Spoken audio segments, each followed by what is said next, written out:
ওগো আল্লাহ, জান্নাতে তোমার একটা হুকুম মানতে পারি নাই, 300 বছর কান্না করেছি আল্লাহ, আমার তুমি অপরাধ মাফ করো নি, আমার দোয়া কবুল করো নাই, কোথায় আমার হাওয়া তাও জানি না। আল্লাহ গো, আমাদের দুজনের মিলন করে দাও, আল্লাহ গো, আমাদেরকে দুজনকে মাফ করে দাও।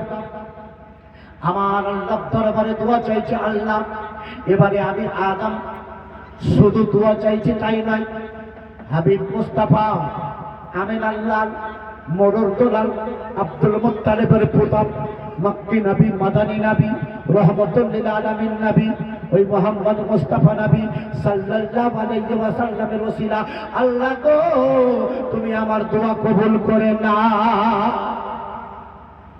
আল্লাহ তাআলা বলছেন, হে আদম, হে আদম, কাইফা আরাফতা মুহাম্মদ ওয়ালা মাখলুকুহু, ওই নবীকে তুমি কি করে চিনলে? ওই নবীকে তো আমি এখন তৈরি করি নাই, চিনলে কি করে?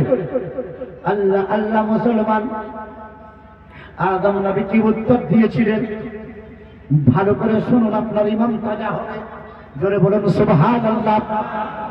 ও মুসলমান, আদম নবী বলছেন, ওয়াইজা খালাকতানি রাফাতু রাসি ইলাল আরশ ফারাআইতু আলা কাওয়াইমিল আরশ লা ইলাহা ইল্লাল্লাহ মুহাম্মাদুর রাসূলুল্লাহ সাল্লাল্লাহু আলাইহি ওয়াসাল্লাম। বলছে আল্লাহ গো, এটা ছিল সত্য যে আমার আগে তুমি ওই নবীকে মানব রূপ তৈরি করনি, কিন্তু নবীকে তো বানিয়েছ। আল্লাহ গো, আমাকে তৈরি যখন তুমি করলে, আমার চোখে জ্যোতি দিলে, আমি সেই মহান আরশে ইলাহির দিকে তাকালাম, আর সেই ইলাহির আয়াতে লেখা দেখলাম, প্রথম লাইনে লেখা লা ইলাহা ইল্লাল্লাহ, দ্বিতীয় লাইনে লেখা আল্লাহর পরে মুহাম্মদ নাম। আল্লাহ গো, তখন আমি বুঝতে পারলাম ইন্না হাব্বাল খালকে ইলাইয়া মুহাম্মাদা, যে তোমার কাছে ওই মুহাম্মদ নামী ব্যক্তি তোমার কাছে বেশি শ্রদ্ধা, বেশি সম্মানের, তাকে তুমি বেশি ভালোবাসো, তাই আল্লাহ ওই নবীর ওসিলা দিয়ে আমি তোমার কাছে দোয়া চাইলাম। বলছে হে আল্লাহ, বলো বলো ওই নবীকে তুমি বেশি ভালোবাসো কিনা? আল্লাহ তাআলা তখন বলছে, সাদাক্তা ইয়া আদম, ইন্না আহাব্বাল খালকে ইলাইয়া মুহাম্মাদা। আদম শুনে নাও, শুনে নাও, সত্যি সত্যি তুমি সত্য কথা বলেছ। আমার কাছে তামাম নবীদের চেয়ে, তামাম ফারিস্তাদের চেয়ে, তামাম জিনদের চেয়ে, সমস্ত মখলুকাতের চেয়ে, সমস্ত সৃষ্টি জগতের চেয়ে আমার কাছে অধিক অধিক কেউ যদি বেশি প্রিয় হয়, কেউ যদি বেশি সম্মানের হয়, তাহলে সে হলো নবী মুস্তাফা। আদম শোনো শোনো, যখন আমার ওই ভালোবাসার ওসিলা দিয়ে দোয়া চেয়েছ, আমি আল্লাহ তোমার দোয়া কবুল করলাম, তোমার অপরাধ মাফ করে দিলাম। আর আদম শোনো শোনো, আর একটা কথা শুনে নাও, ওই নবী কত আমার কাছে মর্যাদা। বলছে ওই নবীকে যদি না বানাতাম, চন্দ্র তৈরি হতো না, সূর্য তৈরি হতো না, আকাশ হতো না, পাতাল হতো না। ও শুনো শুনো আদম, সাত আসমান হতো না, সাত জমিন হতো না, গ্রহ তারা হতো না, চন্দ্র সূর্য হতো না, পশ্চিম পূর্ব হতো না, উত্তর দক্ষিণ হতো না, ওপর নিচু হতো না, ফেরেশতারা হতো না। ও আদম শুনো শুনো, ওই নবীকে তৈরি না করলে পাহাড় পর্বত হতো না, নদ নদী হতো না, পশু পাখি হতো না। আদম শুনো শুনো শুনো, ওই নবীকে যদি আমি না বানাতাম আদম গো, তাহলে তোমার মতো আদমকেও আমি বানাতাম না। আদম নবীকে বুঝালে যে আদম, ওই নবীকে তো তোমাকে সৃষ্টি করা হাজার হাজার বছর আগে তৈরি করেছি, আর ওই নবীর নাম দিয়ে যখন দোয়া চেয়েছ, আমি আল্লাহ তোমার দোয়াকে কবুল করব। সেই আদম নবীর জন্য নবী বলেন, ও আদম লা মুনজাদিলাতুন ফিতিনাতিহি, বলছে আমি নবী আল্লাহ দরবারে নবী রূপে, রাসূল রূপে, নূর রূপে তখন তৈরি হয়েছিলাম যে আদম নবী তার রূহ আলাদা জায়গায়, তার শরীর আলাদা জায়গায় ছিল। নবী বলেন আলা দাওয়াত ইব্রাহিম, আমি ইব্রাহিম নবীর দোয়া, ইব্রাহিম নবী দোয়া করেছিলেন আল্লাহ দরবারে, আল্লাহ তোমার হাবিবকে আমার বংশে পাঠাও। বলছে সেই নবী আমি, আমি হলাম ঈসা নবীর সুসংবাদ, যে ঈসা নবী বলেছিলেন মুবাশশিরান বিরাসূল ইয়াতি মিন বাদি ইসমু আহমদ, কোরআনে পাকের মধ্যে আছে, ঈসা নবী বলেছিলেন যে দুনিয়ার লোকেরা আমি যতদিন পয়গম্বর রাসূল হয়ে থাকলাম, এবার আমি চলে যাব, শেষ নবী আসবে, একে তোমরা মানিও, দুনিয়াতে তার নাম হবে মুহাম্মদ, আসমানে তার নাম হবে আহমদ সাল্লাল্লাহু আলাইহি ওয়াসাল্লাম। সেই নবীকে তোমরা মানিও, সেই নবীকে তোমরা মানিও।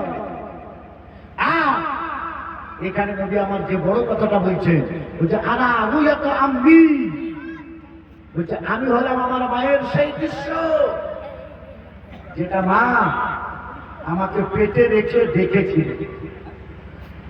মা আমাকে জন্ম দেওয়ার সময় দেখেছিল। নবী বলে আমার মা আমাকে যখন পেটে রেখেছিলেন আশ্চর্য আশ্চর্য ঘটনা দেখেছিলেন। আমার মা যখন আমাকে জন্ম দিয়েছিলেন আশ্চর্য আশ্চর্য ঘটনা দেখেছিলেন। তার মধ্যে একটা ঘটনা নবী বর্ণনা করেন,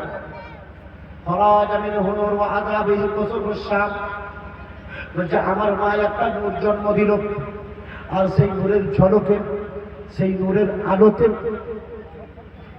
মা আমেনা নিজের ঘর থেকে বাসরা নগরে বড় বড় অট্টালিকা বিল্ডিং গুলো দেখিয়েছিলেন। মা আমিনাকে জিজ্ঞাসা করুন, মা আমিনা আমার নবীকে তুমি কেমন ভাবে জন্ম দিলে? একটা হাদিস শুনুন, মা আমিনা কেমন ভাবে আমার নবীকে জন্ম দিলেন। দয়ার নবীর আম্মি জান আমার নবীর পরিচয়টা আমাদের সামনে দিচ্ছেন। ওই দুনিয়ার লোকেরা শোনো, মা আমিনা যে বর্ণনাটা দিয়েছেন এটা কাসাইসুল কুবরা কিতাবের মধ্যে আছে, মাদারুন নবুওয়াত কিতাবের মধ্যে আছে, এবং এই হাদিসটা বিজ্ঞপ্ত কিতাব মাওয়াহিবুল লাদুনিয়া সেই কিতাবের মধ্যে আছে, মুজাহাতুল মাজালিস সেই কিতাবের মধ্যে আছে, কয়েকখানা হাদিসের কিতাবে আছে, কয়েকখানা হাদিসের কিতাবে আছে।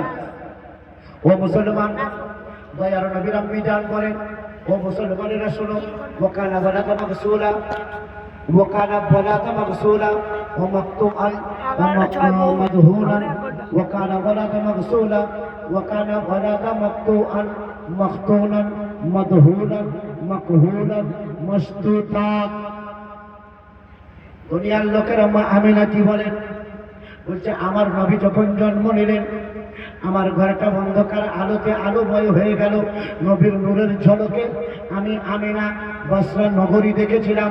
মুজাহাতুল মাজালিস কিতাব বলে, মা আমিনা বলছেন নবী যখন জন্ম নিলেন নবীর নূরের ঝলকে রাআইতুল আরদা মাশারিকুহা ওয়া মাগারিবুহা। মা আমিনা বলেন, ও দুনিয়াবাসী, তোমাদের নবী যখন জন্ম নিলেন নবীর নূরের ঝলকে আমি সারা জমিন দেখলাম, জমিনের পূর্ব দেখলাম, আর জমিনের পশ্চিম পর্যন্ত আমি দেখে নিলাম। মা আমিনা বলেন, ও দুনিয়ার লোকেরা, নবী যখন জন্ম নিলেন তখন কলেমা পড়েছিলেন লা ইলাহা ইল্লাল্লাহ ইন্নী রাসূলুল্লাহ। বলছে নবী যখন জন্ম নিলেন সিজদা করতে করতে জন্ম নিলেন, আর নবীর মুখ মোবারক হিলছিল। যে দাঁড়াই তো উজনি এলা ফাদেহি, বলছে আমার কান আমি নবীর মুখের নিকটে করলাম। আপনার আমার ঘরের ছেলে যখন জন্মগ্রহণ করে তার হুঁশটা থাকে না, তার খেয়ালটা থাকে না, তার চেতনাটা থাকে না, কিন্তু নবী আমার সব চেতনা আছে, সব খেয়াল আছে, সব পরিকল্পনা আছে, সব নবী পরিকল্পনা মাফিক কাজ করছেন। নবী আমার জন্ম নিয়েছেন সাজদা দেওয়া অবস্থায়। মা আমিনা বলেন কান নিকটে করলাম তার মুখের কাছে, তো নবীর মুখ থেকে শুনতে পেলাম রব্বে হাবলি উম্মতি, রব্বে হাবলি উম্মতি। আল্লাহ দরবারে আমার নবী কান্না করেন, আল্লাহ গো আমার উম্মতিদের বখশে দাও, আমার উম্মতিদের আল্লাহ তুমি মাফ করে দাও। আর মা আমিনা বলেন নবীজির ঘাড় মোবারকের দুই কাঁধের মধ্যস্থলে কবুতরের ডিমের মতো, পয়রার ডিমের মতো একটা গোল আকৃতির আল্লাহ আল্লাহ মোহরে নবুয়ত দেখেছিলাম। এই জায়গা করে আল্লাহ আল্লাহ। মা আমিনা বলেন নূরের মতো জমকা ছিল, নূরের মতো আলো বের হচ্ছিল, আর সেই জায়গায় লেখা ছিল লা ইলাহা ইল্লাল্লাহ মুহাম্মাদুর রাসূলুল্লাহ সাল্লাল্লাহু আলাইহি ওয়াসাল্লাম। বুঝি এ কলেমা পাক লেখা ছিল। আর কি বলো বলো মা আমিনা, মা আমেনা বলেন, আমি বিবি সোফাইয়াকে বললাম, ও বোন সোফাইয়া, অর্থাৎ আমার নবীর ফুফু, আমার রাসূল পাকের ফুফু যান। বলছে আমি সোফাইয়াকে বললাম, ও বোন সোফাইয়া, যাও যাও পানি আনো, শিশু মোস্তাফাকে গোসল দিতে হবে, আমার লালকে গোসল দিতে হবে। যখন সোফাইয়া বেবি পানি আনতে যাবে, আল্লাহর দরবার থেকে জানানো হলো, ও সোফাইয়া,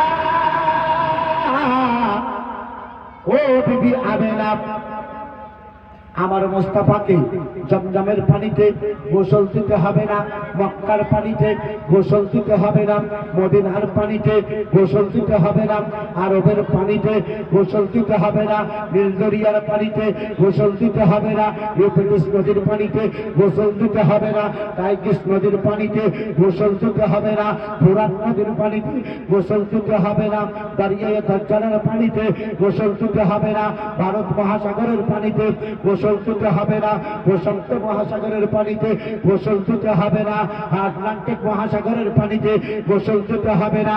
আমার আল্লাহ বলেন, ও বিবি সোফাইয়া, ও বিবি আমেনা, আমি আল্লাহ আমার হাবিবকে, আমার নবীকে জান্নাতি পানিতে গোসল দিয়ে তারপরে দুনিয়াতে পাঠিয়েছে। দেখো দেখো দুনিয়ার লোকেরা, তোমাদের বাচ্চাদের দেহ থেকে জন্ম নিলে দুর্গন্ধ বের হয়, মা আমেনা একটু দেখো দেখো দেখো, তোমার বাচ্চার শরীর থেকে মুশকে আম্বারের মতো সুগন্ধ বের হয়। আমার নবী যখন জন্ম নিয়েছিলেন মুসলমান, পুরো মক্কা নগরী যেন আতরের সুগন্ধে ভরে গেছিল, ভরে গেছিল। তাই কোন কবি আমার নবীর মহব্বতে বলেন, আমার নবীর জন্ম যখন হলো মক্কায়,